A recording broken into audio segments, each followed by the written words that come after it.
한솔고등학교 1학년 친구들 안녕! 통합과학 정용훈 선생님입니다. 우리가 시험 범위 205사 5장의 프린트를 선생님이 한번 정리해 보려고 합니다.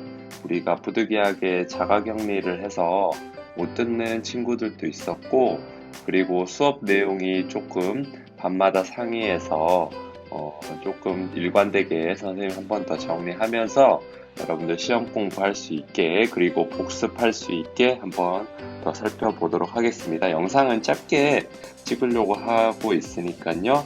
한번 가볍게 보시면 좋을 것 같습니다. 선생님은 첫 번째 프린트부터 순서대로 간단하게 설명할게요. 네, 그러면 첫 번째 프린트부터 한번 살펴보도록 하겠습니다.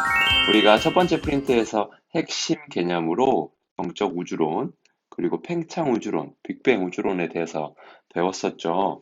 그 중에서 제일 처음에 배웠던 논쟁이 어, 우리 은하밖에 없다. 아니면 우리 은하 외부에도 다른 성운이 있다라는 주장을 통해서 결국은 외부 은하가 있다는 것도 우리가 알 수 있게 되었다는 점부터 시작을 하면서 중요한 포인트는 어떤 거였죠? 그렇지. 우주가 여기서는 점점 팽창하고 있다라는 게 우리가 핵심 포인트가 됐었어요. 그래서 이 팽창은 지금까지도 현재 우리가 팽창하고 있다는 점 알고 가면 좋겠죠. 그러면서 이제 두 이론이 우리가 대립되게 해서 주장을 각각 했었지. 첫 번째는 단순히 팽창만 다음 페이지 살펴볼게. 팽창하고 있다라는 이론은 허블이 먼저 주장을 했었고, 그 허블의 이제 우주가 지금까지도 팽창하고 있다는 사실을 통해서 두 명의 학자들이 주장을 했었어요. 첫 번째는 가모프라는 학자가 무슨 이론이었지? 그렇지, 뭔가 하나의 점에서 폭발이 일어났다라는 빅뱅 우주론 살펴보았었고, 그 다음에 호일이라는 학자는 무슨 이론? 우리 똑똑한 친구들, 그렇죠, 정상 우주론이었어. 그래서 점점 팽창을 하되, 하지만 그 새로운 공간 속에서 새로운 물질들이 만들어지기 때문에 밀도는 변하지 않는다라고 주장을 했었는데, 누가 결국 우리가 지금까지 받아들여지는 이론으로 됐지? 그렇지, 펜지어스와 윌슨의 우주 배경 복사를 근거로 누구 이론? 복사죠. 우주 배경 복사 이론을 그대로, 그렇지. 빅뱅 우주론. 역시 우리 친구들 선생님이 초반에 거기 펭수 그림 넣어놓은 것처럼 우리가 못하는 게 아니라 안 하는 거였어요. 역시 우리들 친구들 너무 똑똑했어요. 그러면은 다음 넘어가서 가모프 우주론과 가모프의 빅뱅 우주론과 호일의 정상 우주론 비교해서 살펴보았었죠. 살펴보았을 때 핵심 포인트, 둘 다 팽창하는 건 맞지만, 선생님 여기 잘못 쓴 부분이 있네. 빅뱅 우주론이 가모프였고, 정상 우주론이 호일이었지. 선생님 여기 조금 실수를 했으니까 여러분들 프린트에는 우리 수정해서 제대로 썼었죠. 가모프의 빅뱅 우주론은 한 번 팽창하면서 새로운 물질이 처음에만 생기고 그 이후로는 생기지 않았으니까 질량 변화 없는 반면에, 호일은 질량이 계속해서 생기기 때문에 증가한다는 것, 그리고 부피는 팽창하는데 질량 변화는 없으니까 밀도는 가모프는 감소하는 반면에 호일은 부피가 증가하면서 그에 비례해서 새로운 물질들도 생기기 때문에 밀도 변화가 없었다는 것. 그리고 가모프는 빅뱅 한 번 일어났을 때 온도가 발생하면서 그때부터 이제 새로운 물질들이 생기지 않기 때문에 온도는 감소한다는 거. 하지만 가모프는 호일은 정상 우주로는 계속해서 새로운 물질들이 생기면서 온도를 유지시켜주기 때문에 변화가 없었다는 것. 이렇게 됐었죠. 그래서 우리가 관련 문제들 쭉 풀었으니까 여러분들 다 정답 체크돼 있을 거라 생각해서 선생님이 따로 설명하지는 않을게요. 그럼 우리 다음 페이지로 넘어가서, 다음 프린트로 넘어가서, 이제 이 빅뱅 우주론을 통해서 생긴 물질들이 어떻게 해서 지금 왜 우리가 살고 있는 물질들까지 형성이 되는지를 살펴보았었어요. 그래서 우리가 이 모든 물질들, 우리가 살고 있는 모든 물질들의 기본 단위는 원자가 됐었고, 그 원자는 전자랑 가운데 플러스 전하를 띠고 있는 원자 핵, 전자는 이때 마이너스의 전하를 띠고 있고 원자핵은 플러스 전하를 띠고 있는데 플러스 전하는 누구 때문에 플러스 전하를 띠게 됐었지? 와, 너무 똑똑해, 우리 친구들. 그렇지. 양성자 때문에 플러스를 띄고 있다고 했었고, 이 양성자는 우리 나중에 마지막 시간에 배울 때 원자 번호라고도 할 수 있다는 것까지. 아, 공부 열심히 했군요. 그렇다면 여러분들은 선생님 부분에서 100점을 맞을 준비가 되어 있는 아주 훌륭한 학생들입니다. 그래서 쭉 보면은 원자핵은 플러스를 띠는 양성자와 그리고 전하가 없는 중성자로 구성이 되어 있다는 것까지, 그리고 이 양성자와 중성자는 누구로 되어 있다고? 어우, 대단해. 그렇지. 쿼크로 이루어져 있다는 것까지 우리 알 수 있었다는 것. 그렇게 넘어가면서 쭉 이제 빅뱅이 어떻게 일어나는지 살펴보니까 빅뱅이 처음에 일어난 이유, 높은 온도로 인해서 점점, 그리고 우주는 팽창해져 갖고 굉장히 짧은 시간 내에 쿼크랑 기본 입자인 전자, 기본 입자로 쿼크랑 전자가 만들어졌고, 쿼크들이 합쳐지면서 업코크, 다운코크 만들어졌는데, 이때 업코크는 업코크는 U라고 쓸 수 있고 다운코크는 D라고 쓸 수 있어서, 그때 각각 업코크는 플러스 2, 다운코크는 마이너스 3분의 1의 값을 가질 수 있어서 양성자는 업코크 2개, 다운코크 하나, 이렇게 돼서 계산을 해보면 플러스 3분의 2, 마이너스 3분의 1, 마이너스 3분의 1이어서 업코크 2개니까 선생님 실수했네. 여기 다시 써볼게. 업코크 2개니까 플러스 3분의 2 플러스 3분의 2, 다운코크 하나 마이너스 3분의 2니까 플러스 1의 값을 갖기 때문에 플러스의 값을 갖는 양성자. 그리고 중성자는 업코크 하나 다운코크 2개니까 플러스 3분의 2 마이너스 3분의 1 마이너스 3분의 1이니까 0, 전하를 갖지 않는 중성자가 만들어진다고 했었고, 어, 우리가 이때 이제 양성자로만 구성되어 있는 애들을 선생님이 수소 원자핵이라고 했기 때문에 이 수소 원자핵과 이제 각각의 다른 물질들이 합쳐지면서 헬륨이라는 원자핵이 만들어질 수 있었고, 이때 수소 원자핵 대 헬륨 원자핵의 질량비는 3대 1이라는 것도 꼭 기억해야 된다고 했었어요. 그래서 이 3대 1이 되는 이유를 알 필요는 없지만, 우리가 통상적으로 개수가 수소는 12개 대 헬륨은 1개의 비율로 원자핵이 만들어졌고, 그때 각각 질량이 수소의 질량은 1, 헬륨의 질량은 4여서 12 곱하기 1 플러스 2 곱하기 4의 비율로 살펴보면 12 곱하기 1 플러스가 아니네요. 12 곱하기 1 대 1 대 4. 1 곱하기 4의 비율을 하면 3대 1이 나온다는 것까지 기억하면 좋다고 했었습니다. 그러면 밑으로 넘어가서 이렇게 생성된 헬륨 원자핵 또는 수소 원자핵과 전자가 합쳐지면서 중성 상태인 원자가 만들어질 수 있는데, 중성 상태가 되려면은 플러스랑 마이너스의 개수가 같아야겠지. 그래서 수소 원자부터 한번 살펴보면 수소 원자는 양성자가 한 개 있으니까 전자도 한 개. 그 다음에 헬륨 원자는 양성자가 두 개 있으니까 플러스를 두 개 띄고 있어서 전자도 두 개가 필요하다는 것까지 우리 배웠었습니다. 선생님이 빨리빨리 해서 여러분들 너무 길지 않게 영상 찍고 마무리할게요. 그래서 쭉 넘어가면은 우리가 그래서 그러면 우주의 원소들은 어떻게 관찰할 수 있을까? 그렇지, 스펙트럼을 통해서 관찰할 수 있었는데, 이 스펙트럼은 모든 색을 가지고 있는 태양이나 전등처럼 모든 색을 가지고 있으면 모든 빛은 우리가 파장의 형태로 들어온다고 했었지. 그래서 모든 색의 빛이 관찰되는 연속 스펙트럼, 햇빛이나 전등에 관찰될 수 있고요. 그 다음에 특정 기체의 특정색만 나타나는 선 스펙트럼, 연속 스펙트럼에서 저온의 기체, 여기 그림에서 저온의 기체가 일부 빛을 흡수하면 그 흡수된 부분이 검은색으로 나타나는 흡수 스펙트럼까지 세 가지의 종류가 있다고 했었고, 우리가 여기 탐구 활동을 통해서 이 선 스펙트럼은 각각이 위치 굵기 개수가 달랐고, 이 선 스펙트럼을 통해서 우리가 우주에 또는 미지에 어떤 기체가 포함이 되어 있는지를 선 스펙트럼의 위치랑 굵기 개수를 일치하는지를 통해서 확인할 수 있다고 했었습니다.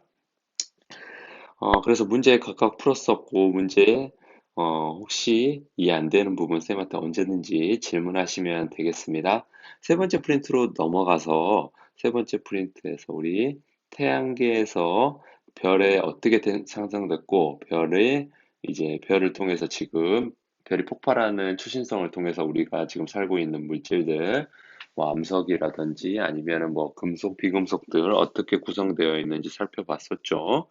그래서 먼저 수소랑 헬륨으로 빅뱅을 통해서 만들어진 수소랑 헬륨으로 성간 물질들이 어떻게 생겼고 성간 물질들을 통해서 우리가 어떻게 합쳐지면서 중력이라는 힘이 합쳐지면서 처음에 생성된 별이 원시별이고 이 원시별을 통해서 우리가 약 천만 도시의 중심에서 열이 형성이 돼서 핵융합 반응이 진행이 됐었고, 수소 핵융합 반응이 일어나는 과정을 주계열성이라고 배웠었습니다. 그래서 그렇게 생성된 별은 우리가 질량을 세 가지로 나누어질 수 있다고 했었지. 그러면은 첫 번째 태양 정도인 별은 헬륨이 탄소까지, 그래서 즉 중심 원소가 탄소까지 형성이 되고, 질량이 태양보다 큰 별은 철까지, 그리고 이 철까지 만들어진다는 거 선생님이 꼭 기억하라고 했었어. 이 철이 시험 문제 많이 나오기 때문에 철까지 만들어진다는 것 암기했었어야 됐고, 그 다음에 질량이 매우 큰 별은 우리가 철까지 만들다가 에너지가 점점 쌓여서 초신성이라는 폭발이 일어나고 초신성을 통해서 철보다 무거운 원소들이 만들어질 수 있다는 것을 배울 수 있었습니다. 그래서 밑으로 쭉 넘어가 살펴보면 우리가 이 초신성 폭발할 때 무거운 물질들은 아무래도 멀리 퍼져나가지 못하기 때문에 지구형 행성인 수성, 지구와 가까운 금성, 지구, 화성까지는 태양과 가까운 곳에서 초신성 폭발로 인해서 멀리 퍼져나가지 못한 무거운 원소들인 철, 산소, 규소 등의 핵심 포인트가 있었고, 그 중에서 수성은 대기가 없고, 대기를 가지고 있는 것은 금성, 지구, 화성인데, 대기층이 얇아요. 왜냐하면 무거운 원소들이다 보니까 멀리 퍼져나가지 못해서 대기층이 얇고, 그 성분으로는 우리가 숨 쉬는데 필요한 산소, 그리고 지구에서 가장 많은 비율을 차지하는 질소, 그리고 우리가 숨 쉬고 뱉었을 때 내보내는 이산화탄소들이 있다는 것. 목성의 행성은 우리 나머지 행성들이죠. 목성, 토성, 네, 그리고 천왕성, 해왕성까지. 이런 애들은 아무래도 좀 더 가벼운 애들인 수소랑 헬륨이 퍼져나가 있고, 아무래도 가벼운 애들이니까 대기층을 깊게 멀리까지 형성할 수 있고, 대기 성분으로는 수소, 헬륨, 메테인, 암모니아 등이 있다는 것. 그렇게 해서 빅뱅 형성 과정 총 살펴봤었고, 문제도 우리 살펴보면서 세 번째 프린트까지 살펴보았습니다. 다음으로 넘어가서 네 번째 프린트 같은 경우는 우리가 세상을 이루고 있는 원소들이 어떻게 구성이 되어 있는지 선생님이 원소, 원자, 분자를 과일 바구니 예시를 들어서 설명을 했었죠. 그래서 그 과일 바구니 다시 한번 복습해 보면 우리 과일 바구니에는 선생님이 좋아하는 사과라는 과일 예를 들어 두 개, 그 다음에 배 세 개, 뭐 바나나 네 개가 이렇게 있다고 하면 이렇게 형성됐을 때 한 세트라고 하면 그 세트를 분자라고 할 수 있고 분자 세트 그리고 원소를 구해라 라고 하면 종류를 구하면 된다고 했으니까 세 종류의 과일이 있다는 것. 원자를 구하라고 하면 개수를 구해주면 되니까 사과 두 개, 배 세 개, 바나나 네 개인 아홉 개가 있다는 것, 아홉 개 원자가 있다는 것까지 이렇게 구별을 쉽게 할 수 있다는 걸 알려드렸습니다. 그래서 우리가 그 원소의 종류에 따라서는 물질을 크게 금속과 비금속으로 나눌 수 있는데, 금속은 주기율표에서 좀 이따 살펴보겠지만 주로 왼쪽에 위치하고, 비금속은 오른쪽에 위치하는데, 금속의 반대가 비금속이라고 생각하면 편합니다. 그래서 금속은 우리가 잘 알다시피 잘 반짝반짝거리고 열도 잘 통하고 전기도 잘 통하는 반면에 비금속은 열도 안 통하고 잘 안 통하고 그리고 빛도 많이 없고 전기도 잘 통하지 않는다는 것. 대표적인 금속과 비금속의 예시를 생각해보면 알겠죠? 그리고 그와 가운데서 두 가지의 성질을 좀 중간으로 가지고 있는 게 준금속이라는 것까지. 그렇게 해서 형성된 우리 주기율표 같은 경우는 원자핵 속의 전자번호, 양성자인 양성자를 전자번호라고 할 수 있고, 가로로 읽는 방법을 주기, 세로로 읽는 방법을 족이라고 했어요. 가로는 7개의 가로가 있기 때문에 7주기까지, 세로는 18개의 세로가 있어서 18쪽까지인데, 우리가 3부터 12는 전이 원소라고 해서 공통적인 특징이 잘 나타나지 않아서 우리가 대학교 때 가서 배울 거니까 3부터 12를 빼고 1부터 1, 2, 그리고 13부터 18쪽까지 우린 지금 배운다는 것. 그래서 원자번호 순서대로 쭉 나열했으니까 이거 암기하시면 되고, 선생님이 실수한 부분이 알루미늄까지 금속이어서 금속과 비금속을 나눠보면 이렇게 노란색으로 동그라미 치는 것처럼 왼쪽을 지금 네모난 친 부분을 금속, 오른쪽을 비금속이라고 한다고 했었어요. 오른쪽 빨간색으로 동그라미 치는 부분, 네, 이렇게 정리해서 다음 페이지로 넘어가 보도록 하겠습니다. 그래서 우리가 뭐 이렇게 생성된 원소의 주기성을 통해서 우리가 어떤 공통적인 성질을 가지고 있나 봤더니, 일족인 알칼리 금속은 공기 중에 쉽게 산소랑 반응해서 다른 물질로 산화물로 변하기 때문에 기름과 같은 석유나 벤젠에 넣어줘야 되고, 불안해서 다른 물질과 쉽게 반응하는데 대표적인 물질들, 대표적으로 할로젠과 할로젠 원소, 17족 원소인 할로젠 원소랑 반응해서 만들어지는 NaCl이라는 소금이 있다는 것까지 알 수 있었습니다. 그리고 물과 격렬하게 반응해서 수소기체, 염기성, 이족 원소도 역시 산성용의 반응 수소기체, 그리고 물속에 녹아서 양이온이라고 형성이 된다고 했었어요. 양이온은 양성자가 전자보다 더 많은 상태고, 아래 16쪽에서 나오는 음이온은 양성자가 전자보다 더 적은 상태였죠. 그래서 우리는 이족 원소 같은 경우 양이온의 형태로 많이 녹아 있어서 산소랑 결합해서 안정을 화합물을 만든다는 거 하나 숙지하고, 16족 원소는 전자를 얻어서 음이온으로 형성이 되고, 그 다음에 17족 원소 같은 경우 할로젠 원소라고 해서 불안정해서 특히 알칼리 금속과 반응을 해서 이 NaCl이라는 소금 만들어진다는 걸 알 수 있었다고 했었죠. 그리고 18쪽 비활성 기체는 화학적으로 매우 안정해서 다른 물질과 반응을 하지 않기 때문에 선생님이 다음 페이지에 살펴볼 원자과 전자는 0인데 최외각 전자는 8개라고 설명을 했었죠. 그래서 이와 관련된 문제들 쭉 있으니까 다 풀었을 거라 생각하고, 마지막 프린트 살펴보겠습니다. 우리가 이렇게 형성된 원자는 이제 원자가 보면은 가운데 원자핵이 양성자랑 중성자가 결합해서 원자핵이 있었죠. 원자핵이 있었고, 수소 같은 경우는 양성자 하나만 있으니까 중성자를 안 그려도 되고, 그 주변에 마이너스를 띠는 전자가 원운동을 하고 있었습니다. 그때 우리가 원자핵 주변을 원운동하는 전자의 궤도를 전자 껍질 또는 궤도, 에너지, 준위, 전자가 운동하는 공간을 이렇게 설명을 했었고, 이 전자들이 어떻게 채워지냐면 원자핵에서 가장 가까운 전자 껍질부터 첫 번째 전자 껍질은 최대 2개, 두 번째, 세 번째는 8개까지 채워진다고 해서 여기 나와 있는 나트륨과 염소를 한번 그려봤었죠. 나트륨 염소 한번 다시 한번 그려볼게. 양성자가 11개니까 원자 번호가 11번이니까 양성자 11개고, 첫 번째 전자 껍질에 전자 2개, 두 번째 전자 껍질에 전자가 하나, 둘, 셋, 넷, 다섯, 여섯, 일곱, 8개까지 채워지면 총 10개가 채워지니까 세 번째 전자 껍질에 전자가 1개 있고, 염소 같은 경우는 원자 번호 17번이니까 양성자 17개, 첫 번째 전자 껍질에 전자 2개, 두 번째 전자 껍질에 7개, 8개, 넷, 다섯, 여섯, 일곱, 하나, 둘, 셋, 넷, 다섯에서 일곱, 하나, 둘, 셋, 넷, 다섯, 8개 맞네요. 네, 세 번째 전자 껍질에 그럼 나머지 7개가 형성이 되겠죠.